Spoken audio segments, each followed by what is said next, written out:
네, 오늘 우리에게 주시는 하나님의 말씀은 신약성경 디모데후서 3장 13절에서 17절까지입니다.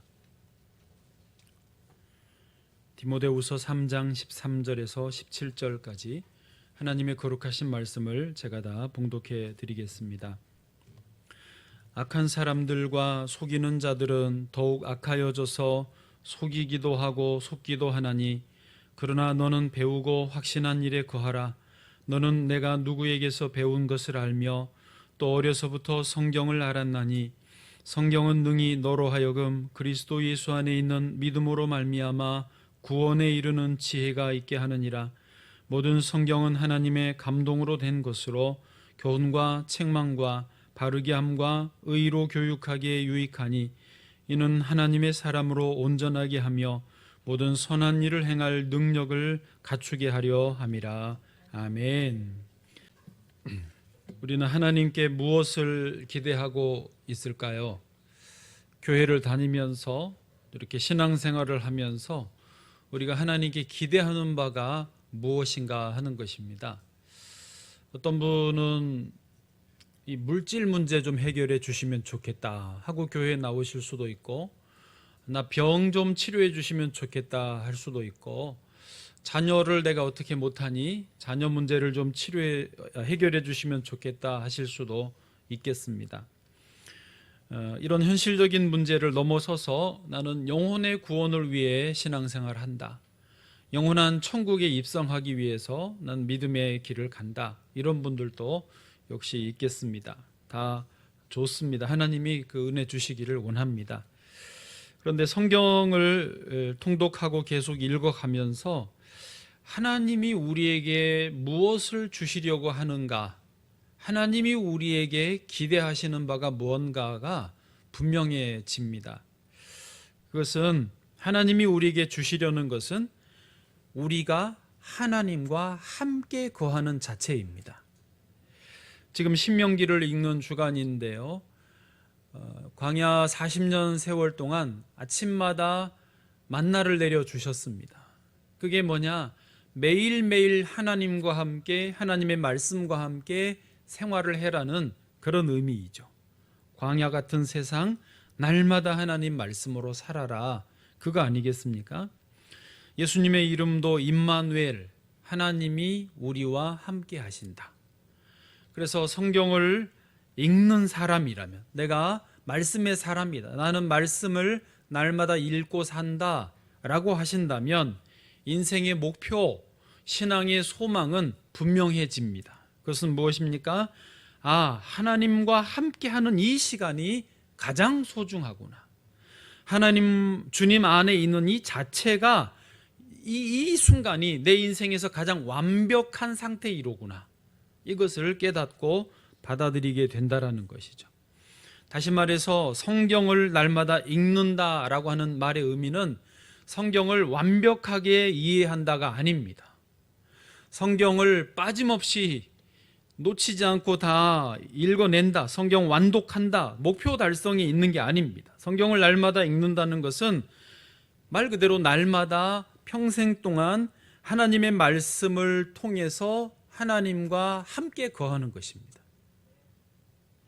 그런 의미에서 광고를 다시 드려요. 성경 통독을 하기로 하신 분들은, 하고 계시는 분들은 밀린 부분은 어떻게 하시라고요?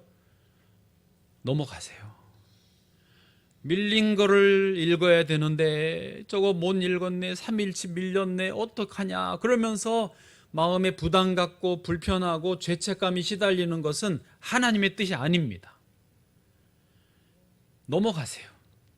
여긴 별로 그러실 만한 분이 없는 것 같긴 한데 다 잘 읽으실 텐데, 말씀을 통해서 하나님 우리에게 뜻하신 바는 뭐냐면, 오늘은 말씀을 통해서 내게 뭐라고 말씀하실까, 무슨 선물을 주실까, 기대감에, 즐거움에 하루하루 성경을 여는 것, 그거를 원하시지 죄책감에 눌려서 사는 거 원하지 않으세요.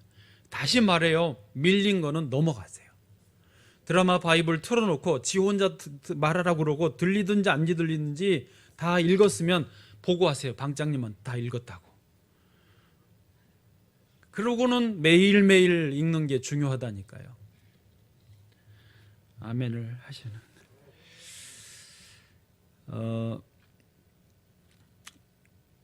자, 우리가 이렇게 날마다 하나님의 말씀을 통해서 하나님과 동행한다면 우리에게 무슨 일이 일어날까요?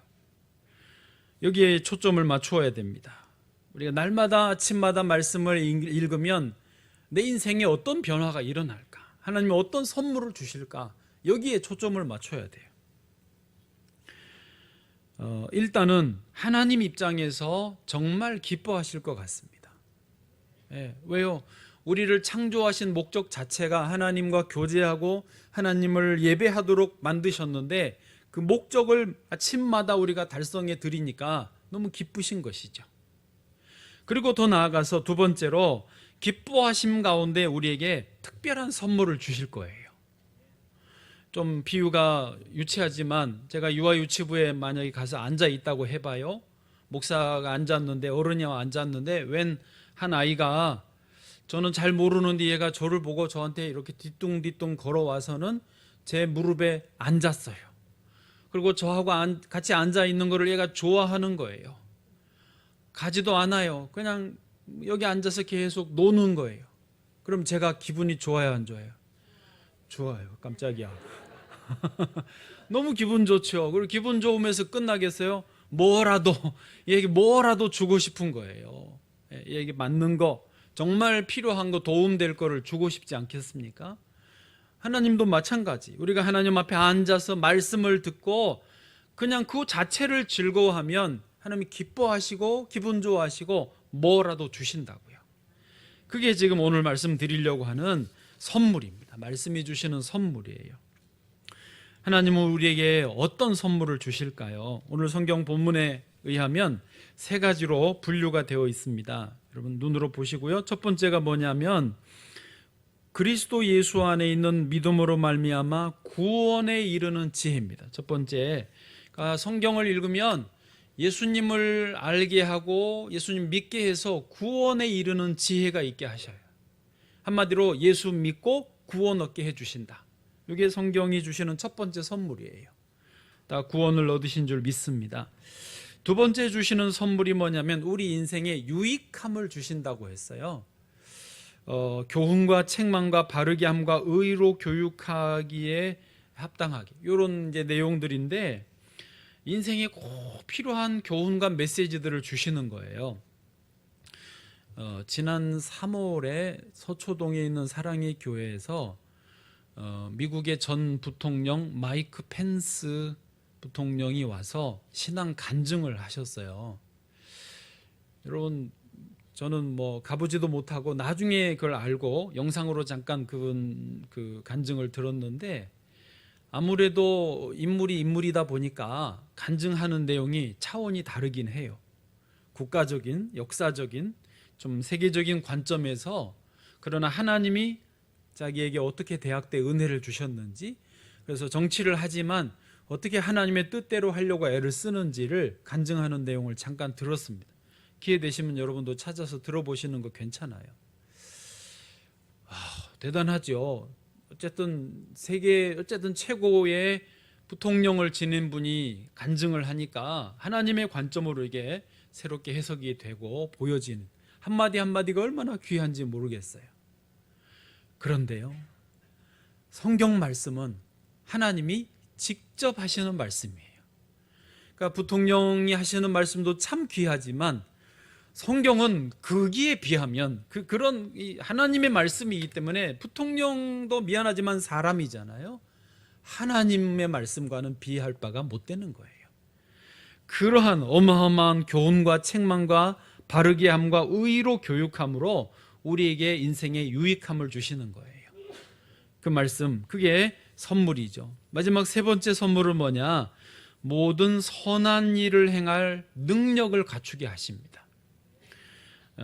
성경에는 온전케 하시고 온전케 하신다, 그렇게 되어 있는데요. 어쨌든 이게 우리에게 역량, 능력을 갖추게 해주신다라고 하는 그런 말씀입니다. 자, 이 세 가지를 정리해 보면, 보통 우리가 선물 그러면 당장 손에 뭔가가 쥐어지는 것을 기대합니다. 황금 덩어리, 돈 간단히 한 100억 정도, 아니면 로또 당첨, 뭐 이런 게 선물이라고 생각하기가 쉽습니다. 그런데 하나님은 그렇게 선물하지 않으십니다. 하나님이 주시는 거는 그런 식으로 주면 축복이 아니에요. 그건 저주고 화가 될 수 있는 것을 아십니다. 그래서 하나님은 선물 어떻게 주시냐? 그 사람에게 선물을 주세요. 그 사람이 이제 세 가지 잘 보십시오. 첫 번째 다시 봐보시면, 구원을 그냥 주시는 게 아니라 구원에 이르는 지혜를 주시고, 그다음에 유익함을 주시고, 또 선한 일을 할 수 있는 능력을 주시는 거예요. 선한 일을 바로 주시는 게 아니라 그걸 감당할 수 있는 능력, 역량을 부어주시는 거죠. 쉽게 표현해서 물고기를 주시는 게 아니라 물고기 잡는 법을 알려주시는 거죠. IT 첨단 그 제품을 만드는 회사에서 예를 들어서 이게 뭐 그런 거라고 쳐봐요. 뭐든지 대단한 뭐 최고 성능의 핸드폰을 하나 주는 게 좋겠습니까? 아니면 이런 최고의 핸드폰을 만들 수 있는 첨단 기술, 특허 기술을 하나 주는 게 좋겠습니까? 두 말하면 잔소리죠. 그렇죠? 이거는 서로 비교할 수 있는 게 아니에요. 어마어마한 차이가 나는 거예요. 차원이 다르는 거예요.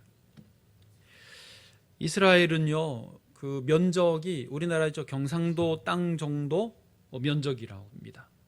인구는 1000만 명도 안 돼, 한 800만 명 정도 될 거예요.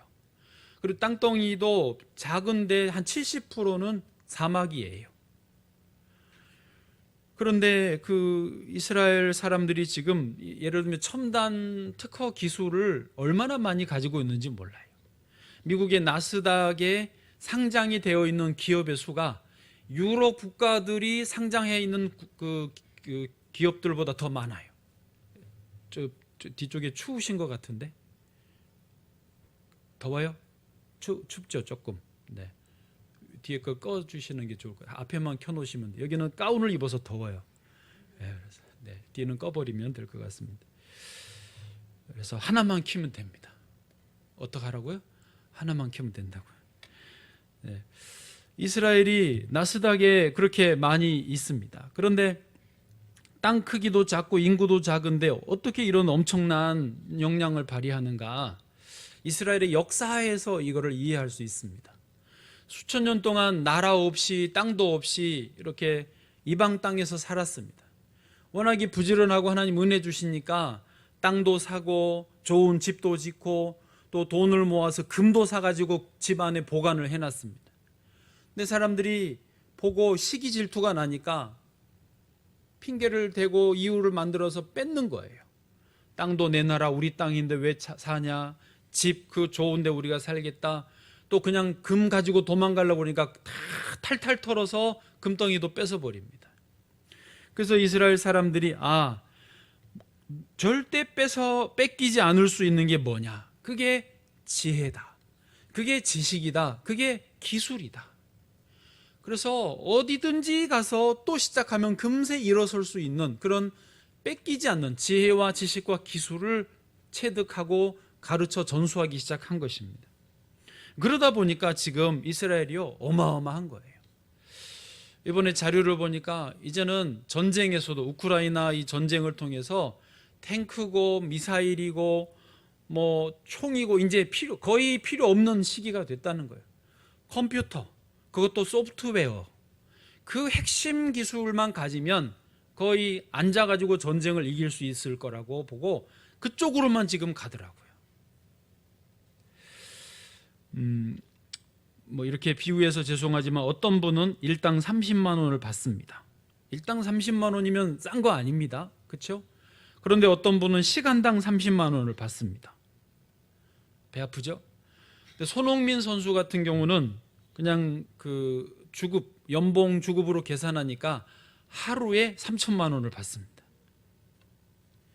다른 수당이나 이런 건 다 빼고요. 그냥 하루에 3천만 원을 기본으로 주는 것입니다. 무슨 말씀을 드리려고 하냐면, 하나님의 말씀은 우리 자신에게 이 복을 주시는 거예요. 예수님 믿고 구원 얻게 하시고 여러 선한 일 또 좋은 거 다 주시지만 이게 다 하나예요. 이 세 가지를 하나로 이해하시면서 그 세 가지, 구원 얻는 지혜, 유익함, 그다음에 선한 일을 행할 능력, 이 자체를 같은 사람에게 주시는 거예요. 그래서 그 사람에게 이 전체적인 역량과 능력과 구원의 은혜를 다 주시는 거예요. 시편 119편 98절 보시죠. 같이 읽습니다. 시작. 주의 계명들이 항상 나와 함께하므로 그것들이 나를 원수보다 지혜롭게 하나이다. 아멘. 하나님 말씀이 내게 이 지혜를 주시는 거죠. 원수보다 더 지혜로운 지혜, 탁월한 지혜를 주세요. 그 구절들을 쭉 읽어보면요, 총명이 노인보다도 탁월하게 하시고 내 명철함이 원수보다, 스승보다도 좋게 해주신다라고 하십니다. 지혜와 총명과 명철 다 손에 안 잡히는 것이지만 누구도 뺏어갈 수 없는 내 것이 되는 거고, 그것을 통해서 우리는 하나님의 복을 받는 것입니다. 예를 들면 지혜는 무엇입니까? 분별력이죠. 분별력. 옳은 것과 그른 것을 분별할 수 있고, 집중할 것과 좀 미뤄도 될 것을 분별할 수 있고, 축복이 되는 것과 화가 되는 것을 분별할 수 있고, 성령과 사탄을 분별할 수 있는 것이 지혜입니다. 그래서 이 지혜가 있으면 하나님을 온전히 경외할 수 있어요. 하나님을 경외하는 게 지혜의 근본 아니겠습니까? 그래서 그런데 어리석은 자는 마음에 하나님이 없다 그러면서 자꾸 다른 데로 가요. 자기는 화로 가고 저주로 가고 지옥으로 가고 있는 걸 모르고 그냥 가요. 그 지혜가 없는 거예요. 그러나 지혜로운 사람은 하나님을 경외하고 하나님 영광을 위하고 하나님을 인정하면서 하나님으로부터 그 복을 다 받는 것입니다. 우리가 실패하는 사람을 잘 추적을 해보면요, 결국 어디에 근본적인 문제가 있었느냐? 하나님 앞에서 실패한 거예요. 성공한 사람을 다 추적해보면 어디에서 성공했느냐? 하나님 앞에서 성공한 거예요. 다윗이 그래서 죄를 범했을 때 뭐라고 고백합니까? 내가 하나님께만 범죄하였다라고 고백합니다.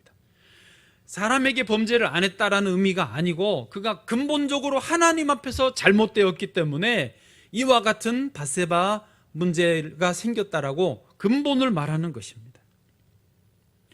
그렇습니다. 신구약 성경 66권은 하나님의 이러한 지혜로 가득합니다. 성경은 하나님의 천재성으로 가득합니다. 하나님의 창의성과 하나님의 놀라운 능력으로 가득한 책입니다. 그래서 성경을요 깊이 읽어보십시오. 예를 들면 이제 늘 읽으시니까 어떤 관점이나 주제를 가지고 읽으시면 더 좋아요. 사업을 한다 그러면 사업가의 관점으로 창세기부터 요한계시록을 다시 읽어보세요. 그 분야로 공부하듯이 성경을 읽어보십시오. 하나님이 사업에 필요한 탁월한 지혜와 여러 가지 전략과 아이템도 주실 줄로 믿습니다. 그러시는 거예요.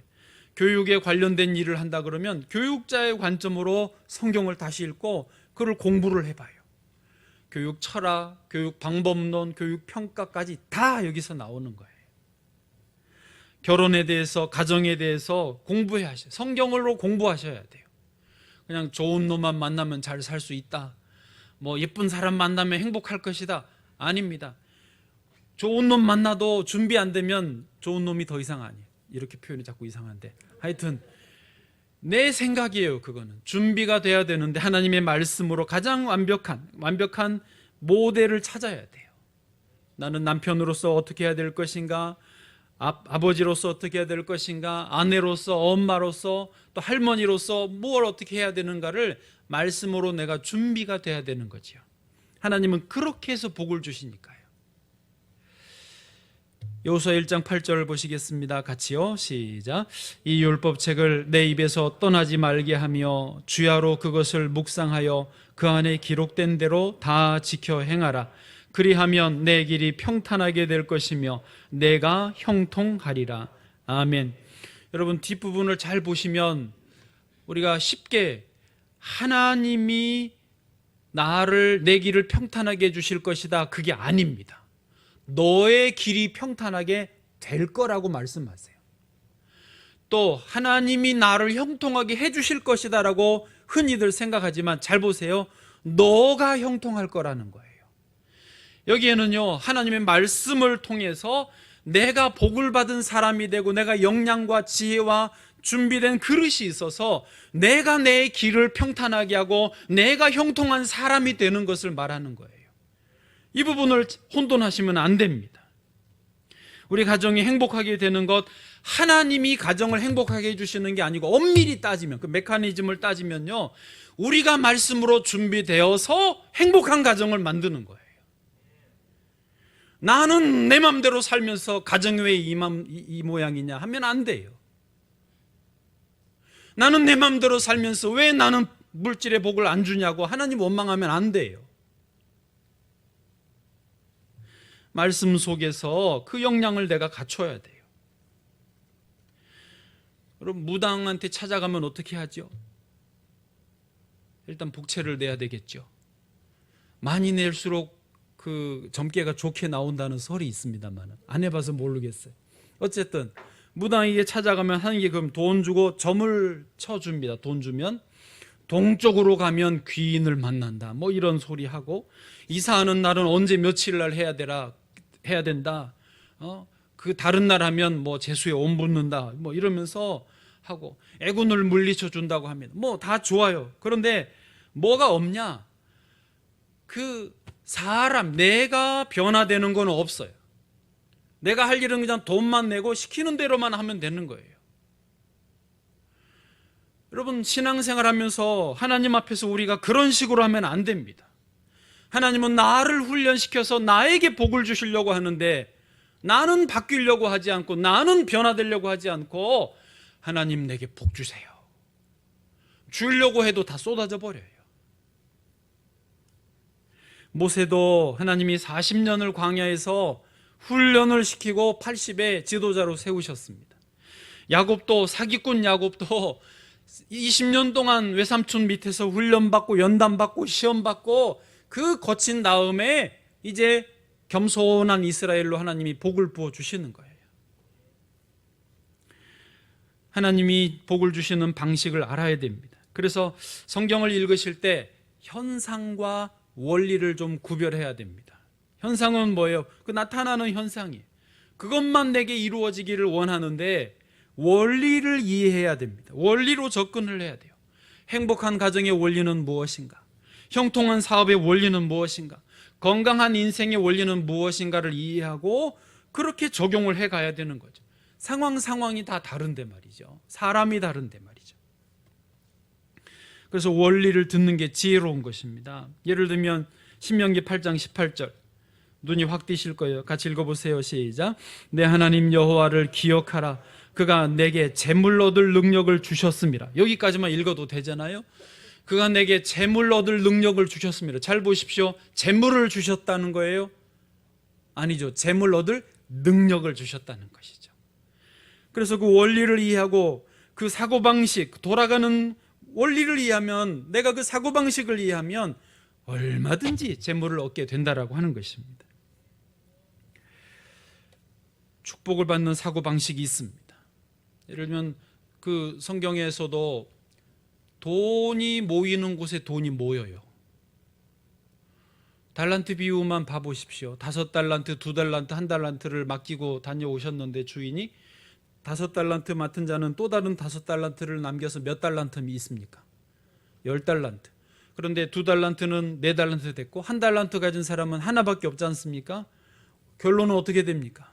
이 1달란트밖에 없는 사람에게 이거를 뺏어서 10달란트 있는 사람에게 주시는 거예요.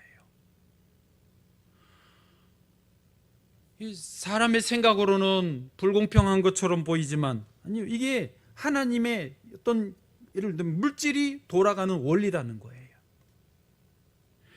솔로몬이요, 성경 시대 인물이지만 제일 부자였습니다. 예를 지금 빌 게이츠나 워런 버핏이나 이런 분들이 돈이 어마어마하게 많아도 솔로몬이 가졌던 재물보다 적어요. 하여튼 역사적으로 제일 부자가 솔로몬입니다. 그런데 성경을 보면 스바 여왕, 에티오피아 여왕이 솔로몬을 방문합니다.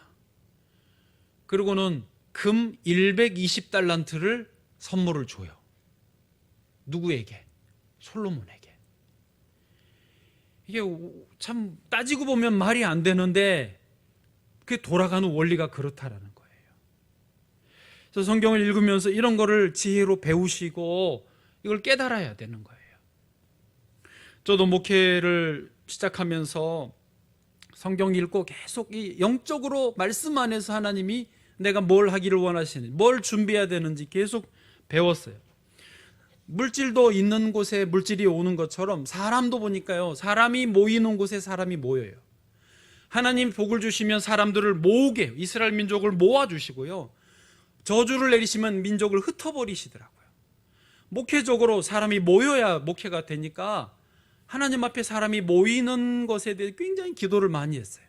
그리고 사람이 있어야 사람이 와요. 사람이 있게 하려고 처음에 무징예를 쓰고 기도했어요.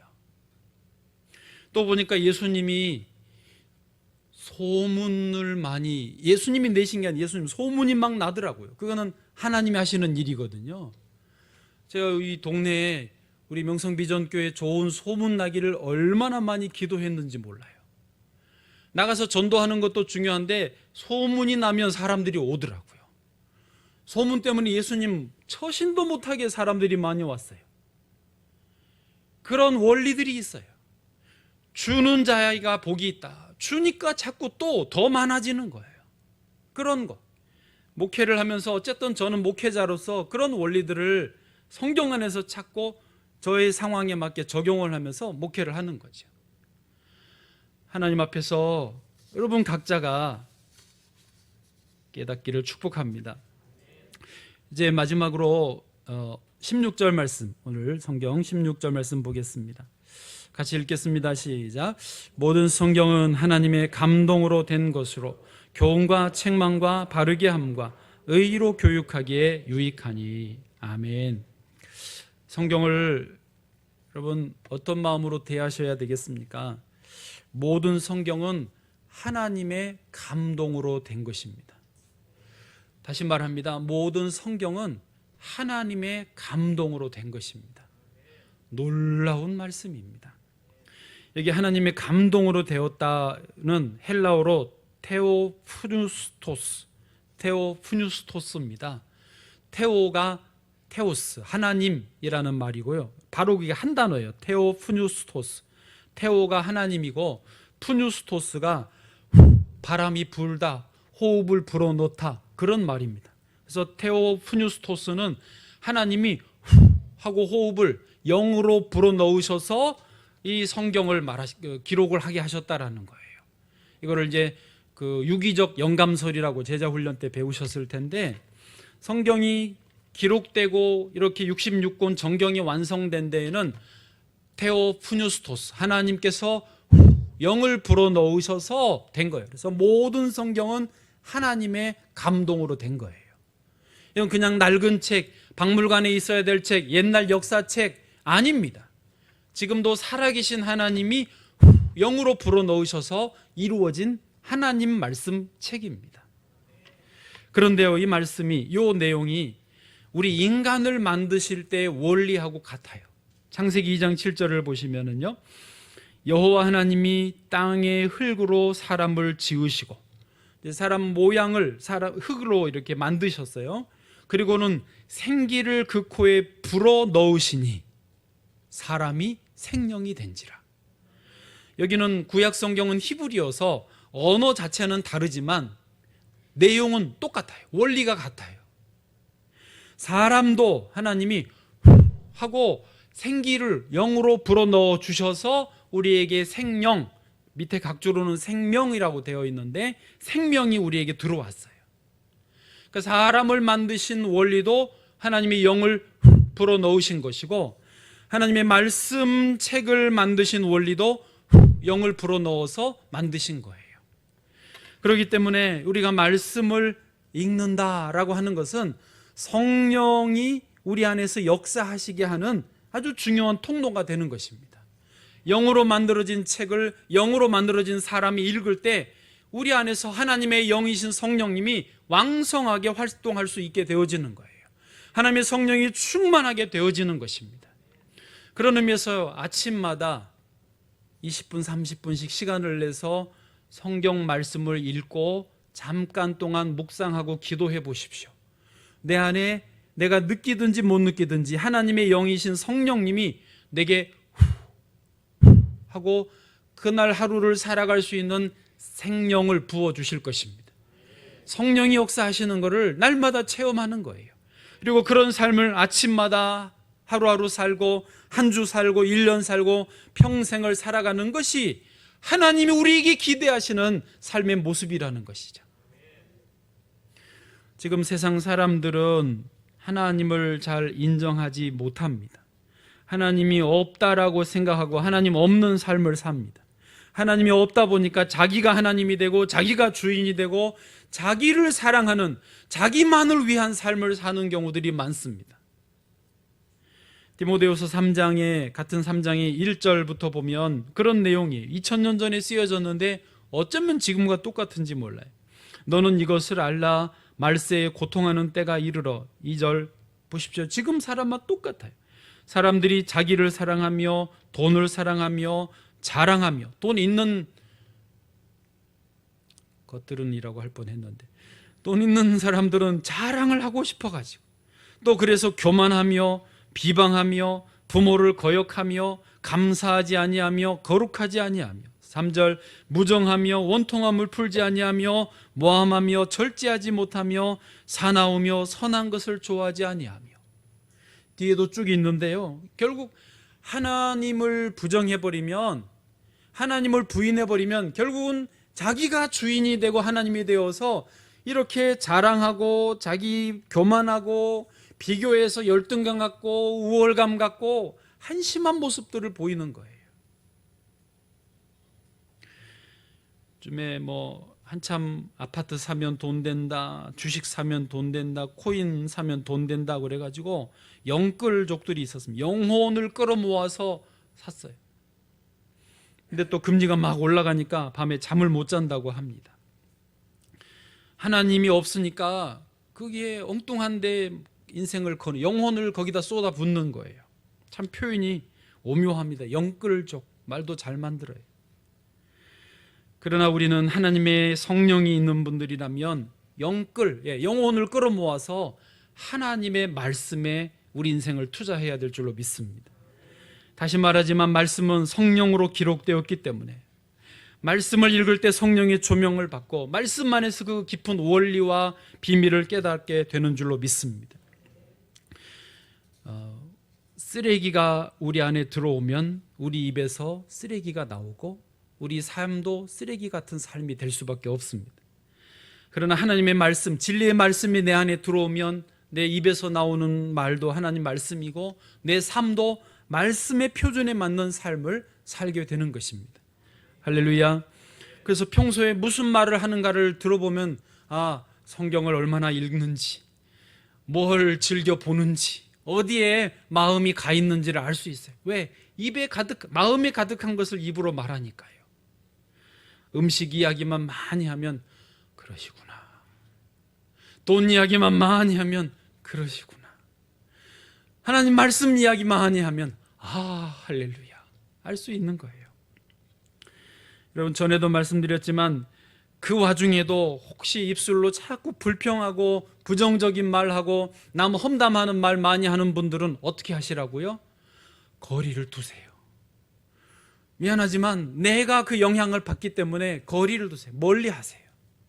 그냥 혼자 있게 내버려 두세요. 그러다가 깨닫고 다시 말씀 앞으로 돌아오시도록. 안 친하셔도 돼요. 그런 분들하고는. 따라해 보세요. 부정적인 말은 뱉지 말자. 듣지도 말자. 멀리 하자. 아멘. 대신에 하나님의 말씀을 가까이 하셔야 돼요. 말씀을 통해서 성령이 역사하시는 겁니다. 여러분 말씀 없이 그냥 성령 오늘 성령 강림 주일인데요. 성령이 그냥 역사하지 않으십니다. 말씀을 통해서 역사하세요. 하나님이 영으로 지어진 성경 말씀을 통해서 영으로 지어진 내게 이게 통로가 되잖아요. 역사하시는 거예요. 성경 읽으실 때 혹시 이해하지 못하면 그것도 건너뛰세요. 그냥 읽어도 그냥 읽어요. 그냥 넘어가요. 제발 넘어가요. 오늘도 1부 마치고 우리 30대 청년 하나가 성경 열심히 읽어요. 설교도 얼마나 열심히 듣는지 몰라요. 그런데 이해가 잘 안 되는 부분이 있대요. 그래서 뭐라고 그랬죠? 넘어가, 괜찮아, 넘어가요. 나도 성경을 다 이해 못해요. 읽다가 이해 안 되는 부분이 얼마나 많은지 몰라요. 저도 그거 다 찾아다니다 보면은 성경을 읽지를 못해요. 저는 좀 진도가 느린 편이에요. 솔직히 나도 이해를 못하면 안 될 것 같아서 좀 더 찾아보고 묵상하고 주석 열어보고 하는 경우들이 있거든요. 그런데 저도 지금도 이해 안 되는 부분이 너무 많아요. 이해 안 된다고 이걸 멈추면 읽을 수가 없어요. 이해 안 되는 건 아직 내가 준비가 안 됐구나 하고 넘어가시고, 읽다 보면 은혜되고 이해되고 감사한 부분들 있잖아요. 거기서 머무시면 돼요. 아멘. 하나님께서 말씀을 통해서 뜨거운 성령의 은혜를 체험하게 해주실 줄로 믿습니다. 놀라운 선물을 주실 줄로 믿습니다.